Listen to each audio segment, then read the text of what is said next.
Should be good to go. It's a gloomy day, so if you hear any pitter-pattering or squawking, that's because of the rainstorm outside. Hey folks, my name is Dennis, and I like beefy men. Well, okay, I like all types of bodies and people, but like, there's something just kind of scrumptious about a big beefy man. Currently, I have two beefy men fighting for my heart. Well, in my mind at least. The indie wrestlers Effie and Warhorse. But my fascination with fantastic physiques does not stop at just wrestlers. Oh no, I also have a particular soft spot for today's video subject, Beefcake magazines. I actually have this one right here. I won it from Planet Queer. Shout out to Ian McKinnon and Travis Wood for their queer art review. If you're in the LA area, go ahead and check out Planet Queer on the second Monday of most months at Akbar in Silver Lake. It's a really good queer art review. But Beefcake magazines.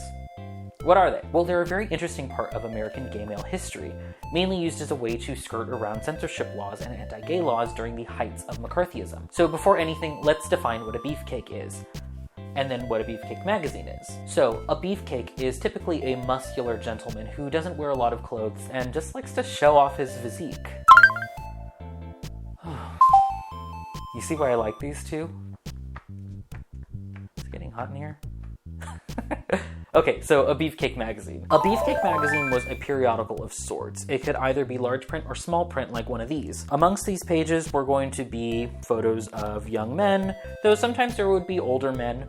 And a majority of these male models in the earlier ones were nude, though they had to cover up in later editions, and we'll get to that in just a sec. So what was the point of these magazines? Well, legally speaking, these were catalogs to hire models. So it's hard to pinpoint when the first Beefcake magazine began, but their origins can be traced back to a gay writer and photographer in Portland, Oregon, Minor White. White was living and working at a YMCA in 1939, where he was teaching a photography class. Some of his first photos are just of scruffy young men done up in costumes to look like laborers. Now, it's not known if White gave these men any direction, but their poses are provocative, to say the least. To your everyday heterosexual, these men are just guys being dudes, standing around on a break, maybe even taking a piss.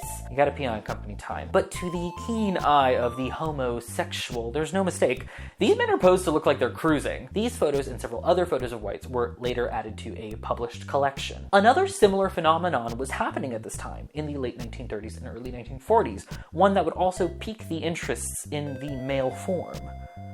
Comic books. Now, today's video is not going to be about the homoerotic subtext that was dripping in these early comic books. I'll let Glenn Weldon do that. But I will note that in these comic books, there were ads for workout routines by muscle men like Charles Atlas and Jack LaLanne. These ads promised to take you from a 98-pound weakling to a muscle-bound hunk. Writer Richard Landon says that these were the actual male power fantasies and not the fictional men that were on the pages of the comic books. The promise to transform your body and tell you how to dress and how to eat and talk to girls, it's not too different from the alpha male YouTube channels of today. YouTuber Rutgo made an excellent video about channels like this, and if you listen closely, you might notice a familiar voice on part 2 of his series. It's me. I'm on there. If one were to take a look at these fitness ads, in particular the ones of Jack LaLanne, you could kind of see the homoerotic subtext in the photos. They ooze hypermasculinity and are posed almost erotically. And this is where I'm going to say, hey, sorry for the censored images. YouTube already has an issue with censoring queer content. I'd be curious to see if a totally non-queer video about just bodybuilding or something would get taken down, but that's for another day. If you want to see the uncensored video, go ahead and donate to my Patreon, and you'll have the version with the uncensored images along with a few other things that are available to donors only. Now, there's a reason why Jack LaLanne's photos look erotic. A lot of them were taken by Beefcake magazine photographer Russ Warner, which nicely dovetails into the actual topic of the Beefcake mag. Beefcake magazines were enjoyed by a pretty niche audience, mostly gay men who would spot them on the shelves of newsstands and understand exactly what was going on. And also boys who may have not understood what these feelings were, but had a curious fascination with the bulging bodies of these beefcakes. The 1998 docudrama Beefcake has a few interviews of men who were just boys during the 1940s and 50s, and they talked about how their curiosity was piqued by the images on the pages of Beefcake magazines, and how they either stole them or bought them amongst a pile of other comic books as to not look suspicious. Apparently, some women also had a fascination with these magazines as well, though the photographers were indeed shooting these models for a gay male audience. In the 1950s, many of these gay Beefcake photographers were sent cease and desists by the USPS. The USPS had labeled their work in the magazines as indecent. Many of the photographers would watercolor black trunks over the photos in the magazines so consumers could wipe it off later with a damp cloth to show the goods. However, the USPS caught on, and many photographers were jailed for immorality and obscenity. Now, I've mentioned Russ Warner, but a majority of the material in this video, including the images, are going to be of the work of Bob Mizer, head of AMG, the Athletic Models Guild, and the founder of Physique Pictorial. We're going to focus on his work mainly because he was the most prolific photographer and videographer, though his contemporaries would be very quick to point out that he wasn't particularly good. I myself am a photographer and a videographer, clearly. And yes, Bob Mizer may have had the technical skill and did indeed shoot many photographs and films during his lifetime, but he wasn't very good. His poses, themes, and scenarios were extremely campy though, so there's a certain charm to all of his work. Mizer had the bright idea to skirt these indecency laws by having his mother sew posing trunks for his models and making his magazine a catalog. Artists would purchase the catalog to find models to paint or photograph or star in film. And this kind of worked. There isn't anything illegal about mostly nude men wanting to be hired to star in the pictures. By disguising the magazines as model catalogs and using illustrations from Tom of Finland on the covers, Bob Mizer was able to fly mostly under the radar, because his magazine could be written off as like a comic book or just a catalog or something, though he was arrested along with other photographers at one point or another. Much like the work of photographer Minor White before him, Mizer's magazines looked innocuous on newsstands. Just a silly picture book for kids and weirdos to the average straight man. But to young gay boys, gay men, and even women, the muscle men on these periodicals were no superheroes. So where did these models come from, and how did they get convinced to make what was essentially gay porn? Mizer and many of these photographers would stand in Hollywood handing out their cards to small town boys who just got off the bus looking to make it big in the talkies. You see, the same sort of exploitation of women did happen to men. It was just on a much smaller scale. The whole, hey, doll, you want to be in pictures sort of deal. A lot of this could be seen again in the docudrama Beefcake. Sexual exploitation of these models was also rampant. Now, many of these models were gay or bi, and quite a few of them willingly had sex with folks like Mizer and his friends. But Mizer was arrested and charged with running a prostitution ring. You may notice a little something next to the names and catalog numbers of his models when you flip through a copy of Physique Pictorial. These odd symbols. These were a code. A way of letting potential Johns know how their models behaved. This code included descriptions like glutton, likes to dominate, and petty thief. The LAPD caught on to this code and arrested Mizer and all of his cohorts. I've mentioned it before, but I'd like to reiterate. I believe that sex work is legitimate work and that these workers' rights should be protected. I also believe that sex work needs to be fully consensual, and it's evident to me that Mizer may have coerced some of his models into sex work that they may have not been comfortable doing. Gay history is full of heroes and villains, and as much as we would like it to be clean-cut and full of stories of us being the oppressed, many times we were the oppressors. Just go ahead and ask Hugh Lemmy and Ben Miller, hosts of the Bad Gays podcast. There's also something else to note that's a little interesting about these models.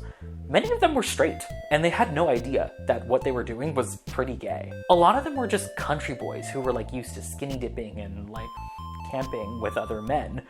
So being nude and showing off was not really considered homoerotic. But take that country attitude and put it smack dab in the middle of a nude photo shoot in Los Angeles, and you got yourself a beautiful himbo ready to model. It's just kind of quaint how they had no idea that what they were doing was seedy and pretty gay. That certainly isn't something that you can get away with now. You would have to be very upfront with your models that they're going to be doing homoerotic work. And actually a lot of gay porn stars are straight. Unfortunately, all good things must come to an end, and Beefcake magazines are no different. The magazines were popular during the 1930s, 40s, and 50s. However, in 1962, the Supreme Court ruled in favor of Manual Enterprises Incorporated v. Day, ruling that frontal male nudity was not obscene and protected by the First Amendment. This essentially legalized gay porn. The magazines fell out of favor with audiences, and many photographers and models went on to do actual pornography. But not Bob Mizer. Physique Pictorial magazine, his magazine, was one of the last to be published, the final film and magazine being published in 1993, 1 year after his death in 1992. The entire time, Mizer refused to release anything that actually involved sexual contact, giving his work an air of innocence, for lack of a better term. I mean, he actually had nude men now, but they didn't do anything sexual. He even stopped models from touching each other's genitals during shoots. During this time, though, Beefcake magazines were having a bit of a renaissance.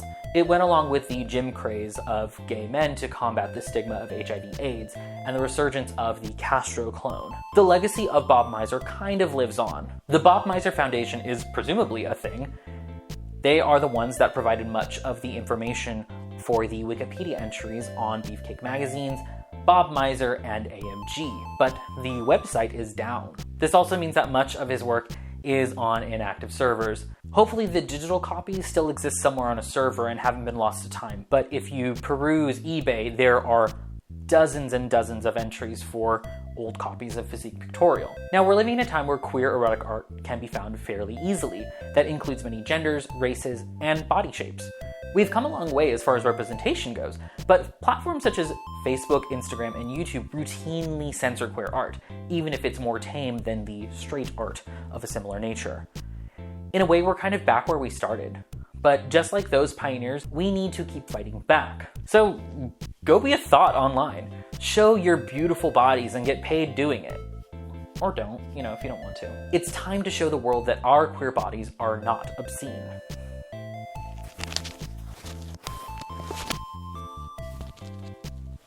Oh, but not me. I'm too shy. I'd like to thank my donors, Abby and Nicholas, and I'd like to thank the cool kid, Jorge. As you can see here, they are drawn as a devil because they donate at the $6.66 level. If you want to have a little devil drawing of yourself and have a shout out at the end of the videos, go ahead and donate at that level or at any level below that. You'll just get the shout out though. You'll also have access to the uncensored version of this video with peepees on the screen. So head on over to my Patreon and become a monthly donor. If you can't afford to have a sustained donation, I totally understand. But you still want to help out, you can go ahead and donate to my Ko-fi.